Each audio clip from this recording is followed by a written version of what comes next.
Hello and welcome to Space News Day 32. My name's Mike. We are going to cover a couple of fantastic articles today. One talking about China's outer space policy. We are also going to cover the recent SpaceX successes, talking about 3 Falcon 9 launches on Sunday and Monday.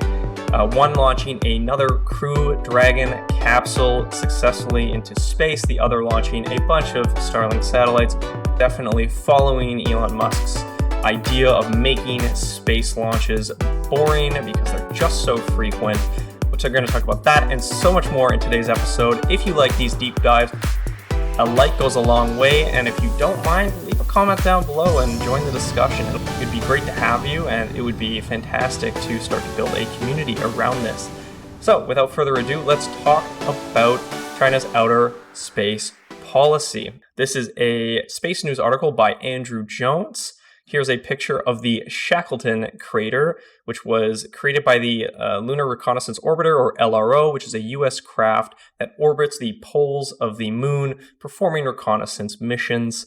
And the Shadow Cam teams. I don't know what the Shadow Cam is. That sounds quite ominous. Why don't we look it up? Shadow Cam. It is based on the successful LRO camera. So it's also a LRO camera. All right, so let's move on. So for those of you not in the know, the Outer Space Treaty was something signed by over 100 countries in 1967 to dictate the terms of how we as a planet want to use outer space going forwards. Are you able to colonize planets with your flag planted? Are you able to just go and mine resources from an asteroid with no thought about other countries? What about defense? Honestly, this outer space treaty is not something that I've read into extensively, but I'm sure it's quite comprehensive. It is a United Nations document. After all, documentation is what they are known for. So China recently stated that they consider the space resource utilization as permissible, but must be conducted in accordance to the Outer Space Treaty. This comes amidst recent launches by various countries on missions to asteroids to mine minerals, on more and more lunar missions, lunar landers starting to take over, starting to fall into the Malapart A crater on the moon to perform observations of potentially frozen beds of water. So China's submission treats I'd underline a couple of key points from this article that I liked. So a key matter in the OST is how states supervise their national activities. So obviously a state will have some state entities like the US has NASA, as well as commercial entities like SpaceX or Blue Origin, which don't necessarily fall under the direct supervision of the government, but are, however, under the OST, forcibly supervised by their nation states. Nations need to make sure that private companies comply with the law. All such activities will also need to preclude any national territorial annexation of the moon or other celestial bodies. So just because you landed somewhere does not mean you get to claim that area. That includes not setting up, let's say, defensive perimeters so that certain robots cannot enter Part A or Part B. It'll be really interesting to see how this plays out in the next 10, 20, 50 years, especially as certain countries really emerge as the front runners to colonizing other parts of our known universe, or relatably planets that are nearest to us, like Mars and Venus. Although I don't think we have too much going on with Venus. It's just such a cold planet that nobody wants to build robots to go there. It just doesn't seem habitable. Wasn't there a discussion about warming up Venus because it is the most Earth-like in many ways? China's submission also restates its own strategic vision for lunar exploration. The country plans to launch the Chang'e 6 lunar Farside sample return mission around May this year. This is kind of cool. They're using the same terminology that NASA is using for Mars. So NASA has the MSR, or Mars Sample Return funding body. It will fund a series of projects that go into getting samples off of Mars and back onto Earth. China's doing this with the moon.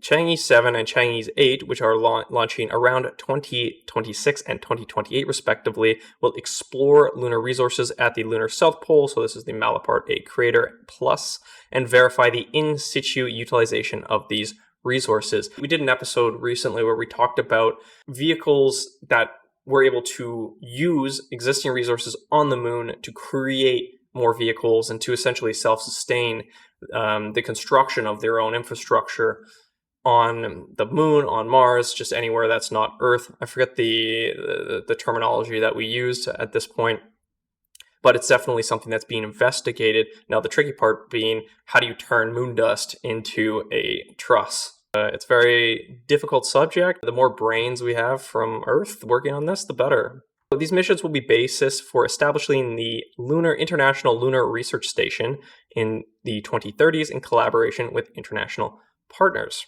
Very cool. Here's a quick look at the Outer Space Treaty. 114 countries signed it on the 10th of October 1967, including all major spacefaring nations, and another 22 are signatories. So if we have a look at this map, all of North America, a lot of South America, with some obvious kind of dead zones in the Caribbean and Central American regions, as well as Africa, and major players.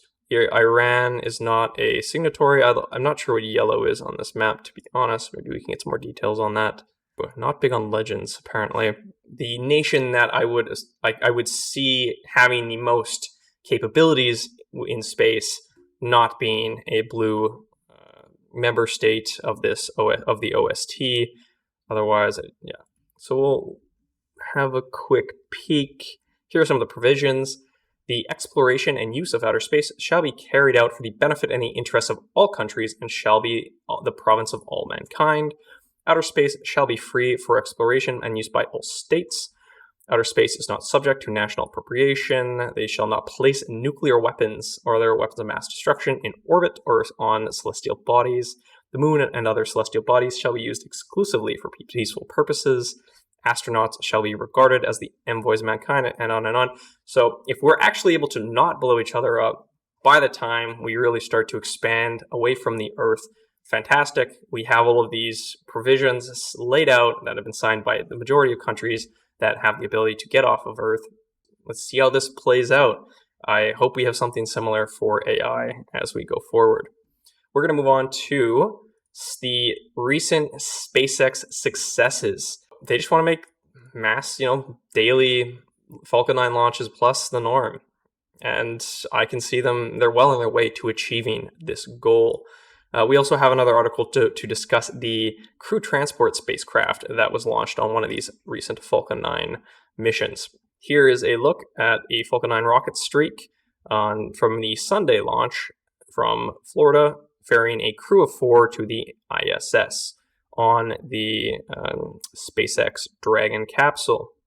So between Sunday night and Monday night, SpaceX teams in Florida, Texas, Florida, and California supervised 3 Falcon 9 rocket launches and completed a full dress rehearsal ahead of the next flight of the company's giant Starship launch vehicle. So that is 3 Falcon 9 launches, count 1 Starship dress rehearsal, all in a matter of 2 nights. Absolute mayhem. There's just so much going on. Let's see if we want to highlight anything here. It has previously had rockets on all 4 of its active launch pads, but what it accomplished in 24 hours is noteworthy. I believe right now their limitation is no longer the number of rockets they have, nor the number of satellites to go on those rockets. The limitation are the launch pads themselves. Do we have enough launch pads and the approvals to get these rockets off these launch pads in time? The sprawl of SpaceX teams loaded more than 10 million pounds of methane and liquid oxygen methyl oxide propellants into the 121-meter Starship rocket, slated to lift off as soon as this month. We did a full dive on the Starship, SpaceX, and Falcon Heavy differences. Day 28 or something. I'm really starting to lose count of which episode we covered what. Maybe what I'll need to do going forwards is, instead of calling these Day 30, I will start giving them appropriate names based off of the content contained. TBD. This was a final major test before SpaceX launches the 3rd Starship test flight. The FAA needs to provide them approval for the third launch. Their second launch did go boom boom. They needed to prove to the FAA that they had safety measures in place. And I believe they did, what was the name? Rapid Unscheduled Disassembly, i.e. they blew the rocket sky high because something went wrong. So the countdown rehearsal of the fully stacked rocket ended as planned at T-minus 10 seconds, just before the booster's Raptor engines were ignited. SpaceX then drained the vehicle propellant. They previously test-fired the Super Heavy booster and Starship upper stage separately. Very cool. If you were ever going to ask yourself, what does a rocket rehearsal look like? It is all the way up until T-minus 10 seconds. We talked about this, the FAA needing to provide SpaceX with approval to fly the next Starship mission. Have a look at that. Very sexy rocket. So Super Heavy booster down here. And then we'll have, I'm not sure exactly where it is, but there's a decoupling portion and then the upper stage.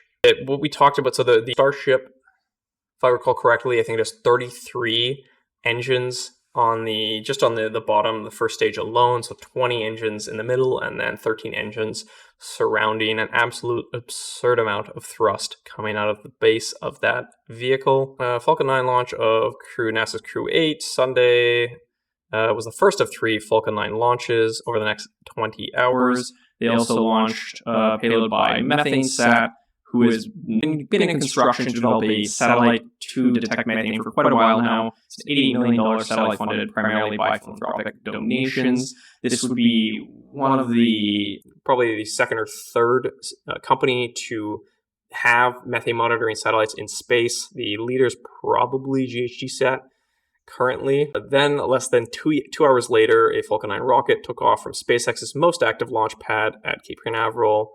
This was carrying more Starlink broadband satellites into orbit for SpaceX's commercial internet network. One thing I might want to learn more about is where they're pushing these SpaceX broadband satellites. They don't need to be, unlike most internet satellites, in geostationary orbit where they follow a certain point on Earth as Earth rotates. The Starlink is built such that you just have enough satellites that they can always communicate via line of sight with other Starlink satellites. At any given time, some satellites are going to be within contact range of a ground station to download information and pass it around through a very complex series of routers. Here's a view of 53 small satellite payloads before encapsulation into the Falcon 9 rocket's payload fairing. At the top of a rocket, you want to be able to cover the payloads that are being launched into space so that you don't have these satellites exposed to atmosphere as the rocket is accelerating upwards. So you cover with a fairing, and then once you leave the atmosphere, you open the fairing. You can let them burn up, fall into the ocean, depends on how they're designed. I know that Blue Origin is designing fairings to be fully reusable. I'm not sure what SpaceX does, to be honest. For their Starship, they claim that every part of the rocket is reusable. So it'll be interesting to see how they exactly how they capture their fairings, probably some sort of parachute system. Any other information? So SpaceX has 13,000 employees. I mean, you would need a pretty sizable number of people to be able to sustain 4 very complex operations at once. 3 launches and a rehearsal. Next week, another SpaceX capsule, the Endurance, will depart the station to bring a different 4-person crew back to Earth. It was a massive event to be launching humans into space 10, 15 years ago. Now we are launching humans into space twice in 1 week. How incredible is that? Constraint to launch. SpaceX has modified its primary Cape Canaveral launch pad, so they're trying to make it easier to get rockets on and off and to increase the amount of rockets that they're able to launch day to day. Talking about the Intuitive Machines, Odysseus lunar lander, which unfortunately was the lander that it landed on the moon, but it landed and fell over sideways because it had some horizontal velocity, because someone forgot to remove the remove before flight tags from certain cameras that were required for terrain relative navigation. Absolute mess, but they actually made it to the moon, so for a commercial mission that was considered a success. All right, what else do we need to pick off from this article. Could you imagine if I had walked up to you 5 years ago and said our constraint to launch is launch pad availability? That's pretty crazy. You would have thought I was crazy, but we are at a cool spot in spaceflight right now. We've got rockets competing for launch pads. You're waiting on launch pads. Fantastic. Let's move on to the final issue, Ars Technica Space article by Stephen Clark, more in depth about that Crew 8 mission. What are we calling this here? Web Paint Smart Application Open, so I can annotate. It has been 5 years since SpaceX launched the first Crew Dragon spacecraft. That was back in 2019 on an unpiloted test flight to the space station, and nearly 4 years since SpaceX's first astronaut mission took off in May 2020. So that's crazy. They had a Crew Dragon spacecraft that was unpiloted. Did it actually go to the space station, or was it a send it, get it into orbit, and then retrieve it mission? I'm curious. Since then, SpaceX has put its clan of Dragons to use ferrying astronauts and cargo to and from low Earth orbit. Now it's time to talk about extending the life of these starships. SpaceX and NASA shared the cost of developing the Crew Dragon, initially certified each capsule for 5 flights. The reusability of these vehicles cannot be understated. One of the SpaceX Falcon 9 boosters has been reused 9 or 10 times now, and each of those boosters is worth tens of millions of dollars. So you can imagine the cost savings when you're recovering these, bringing them back, spiffing them up a little bit, refueling them, and sending them back up a week later. Absolutely freakish engineering. It's a testament to the amount of work that's put in by the SpaceX team, and the amount of work that's going to be put in by all of the upcoming teams that are able to recover. There's a Chinese company that can land their rockets on a ship, and there's a video of them recovering their rocket boosters seamlessly. Blue Origin, again, I think has a couple of demos now of them recovering their rocket boosters, although I could be wrong. I know it's in the plans, and they're not like decades off, if anything, years off from having a fully reusable system. Crew Dragon Endeavour lifted off from Florida aboard a Falcon 9 rocket following a 3-day delay due to poor weather conditions. On board, Matthew Dominic, Michael Barrett, Janet Epps, and Russian cosmonaut Alexander Grebekhin. Honestly, the word cosmonaut is just so nice. I love it. I wish everyone was called a cosmonaut. It sounds so cool. Very Bond-esque. They put on their SpaceX pressure suits and strapped in to their seats inside the Endeavour. SpaceX loaded liquid propellants into the rocket while ground teams spent the final hours evaluating the small crack discovered on the Dragon's side's hatch seal. Yikes.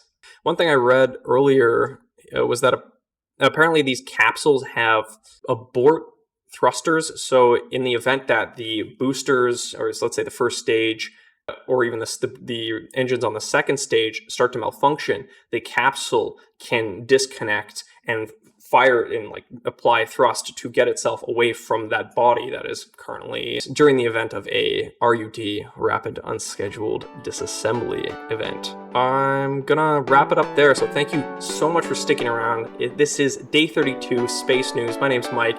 Please smash that like button, subscribe, hit the notification bell, and I will see your lovely faces tomorrow.